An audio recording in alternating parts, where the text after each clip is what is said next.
Hello and welcome to another CoinMetrics video. We recently announced the availability of option volume metrics. There are also option open interest metrics, but in today's video I want to show you the option volume metrics with a particular emphasis on the different variants that are available. So let's take a look. First of all, when we're talking about options, we have three currencies that play an important role: the base, the quote, and the margin. Let's take an example. Let's take a BTC option that is trading on Deribit. And what you're trading against is the value of BTC in USD. So BTC is the base.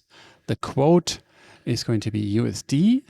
And then there's also a margin asset, which could be USDT, USDC, or the coin itself. So it could be BTC. And in the case of Deribit, it is BTC, as we will later see. Okay, so now that those basics are out of the way, let's take a look at the actual metrics. And I'm going to do all the analysis here on volume reported by the exchanges. And we're going to do this in a 1-day frequency, but we also have 1-hour frequency available if you want to do more detailed analysis.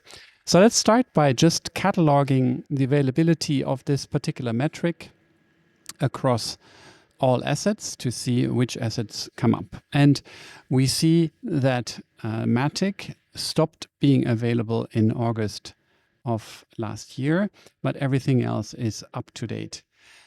We also see that we have USD, USDC, and USDT showing up here. So that is actually the quote currency. So we're going to filter those out for the first diagram and then use them in the second diagram. And we will see that they are kind of mirror images of each other because, of course, the volumes should balance out, right? It should not matter whether you subdivide by the quote asset or by the base asset. So here are the assets that are not quote assets, and that means that we can then go ahead and ask for these asset metrics with those assets and the metric that we defined above, and we can then plot them on a logarithmic scale because the magnitudes are widely different, and that allows us to get an idea for what the top assets are. And as you can see, overall, we are only talking about 7 assets. BTC clearly here in blue is the top. ETH is the second most important asset consistently, but DOGE sometimes surpasses even BTC option volume, which is interesting. And then PAXG is one of the lowest in this diagram. So let's do the same data again as a stacked bar chart, and this sort of shows the same numbers, but now in linear fashion.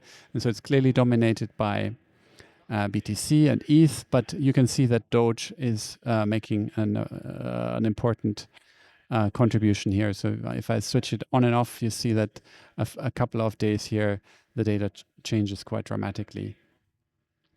All right, so now, as I said, if we take the mirror image and say, okay, so give me that same data, but looking at the quote asset, then we can see that almost all assets are quoted against USD, some against USDT, and then the USDC is almost invisible in this diagram because it's tiny impact. Okay. So now we'll switch over to using the margin currency as a dimension. So this is whether the people that are selling options are putting up the margin in USDT, USDC, or in the coin of the option that is underlying the option. So the metric for tether margined is called volume reported option tether margined. And if we plot that, we can see that there are a couple of days here where there was a lot of Doge trading. So that was really interesting because it's a massive amount of volume for these particular 2 days. But if we switch off Doge here, you can see that overall tether margin volume is about 1/10 or so of what we have overall. Then if we do the same thing for USDC margin, we see that the numbers are really, really low here, just going up to about 3 million. And we see that that is mostly due to the fact that the assets that are traded against USDC as margin are only a few, and they're not the most important assets at all. Now, the most important one is the coin margin. So that is going to be, if we pull the catalog for that metric, we see that it's available for BTC, ETH, SOL, but only until end of 2022. So it's not really relevant anymore. And then USD again is the, as we did above, is the mirror image. So it's the combination of everything else. So in other words, when we pull the data, we should pull BTC and ETH only and plot that to get the interesting picture here. And as you can see here, we are in the tops are in the 250 million, or the almost all of them are kind of around the 100 million mark here.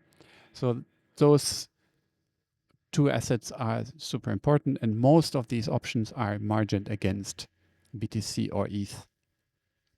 In fact, when we then calculate a market share, so to speak, or the percentage of coin margin volume relative to total volume for BTC and ETH, we see that this value hovers around 95%, with a couple of exceptions of days where the volume overall was quite low, and so there the dominance of coin margin wasn't quite so visible. Now we going to shift to a different resolution. So we move now to exchange asset resolution, which means that we are looking at BTC trading on different exchanges.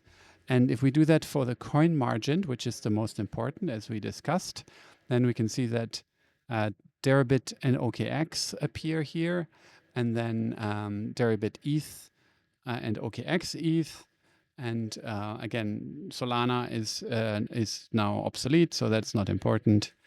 So and USD again is the mirror image. So really, the two exchanges that matter for the two assets that matter are Deribit and OKX, which leads us to the exchange metric. So let's forget about whether it's ETC or whether it's BTC or ETH.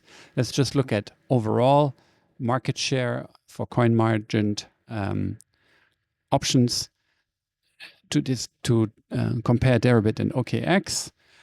We can use the exchange metrics. So this no longer distinguishes between BTC and ETH. It sums across those. And of course, again, the picture looks similar to what we've seen before, with peaks in above the 250,000, because it's the same data, but we're just slicing it in a different way. And we see that Deribit is very, very dominant in this business. And again, if we calculate the market share of Deribit versus the whole market, which is just Deribit and OKX, we see that Deribit is about 85% throughout here.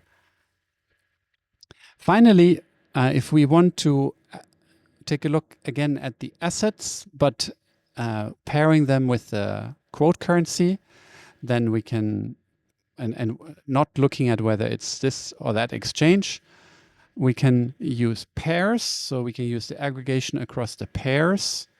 And if we go back to our reported option market value, which doesn't care which margin which margin currency we use, then we see that there are 14 such pairs available, and we filter out the ones that are still relevant.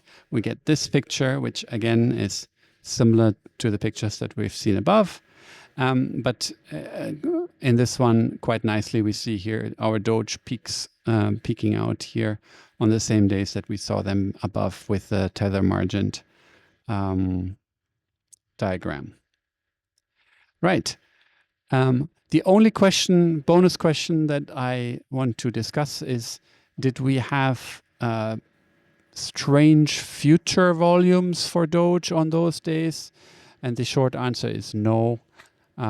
We did not really see on the 3rd of January a particularly high future volume for Doge. And on the 27th, yes, we saw higher future volume on that day too, but the futures volume is many times higher than the option volume. So I don't think I can draw a clear conclusion from that. Thanks a lot for watching. See you in the next one.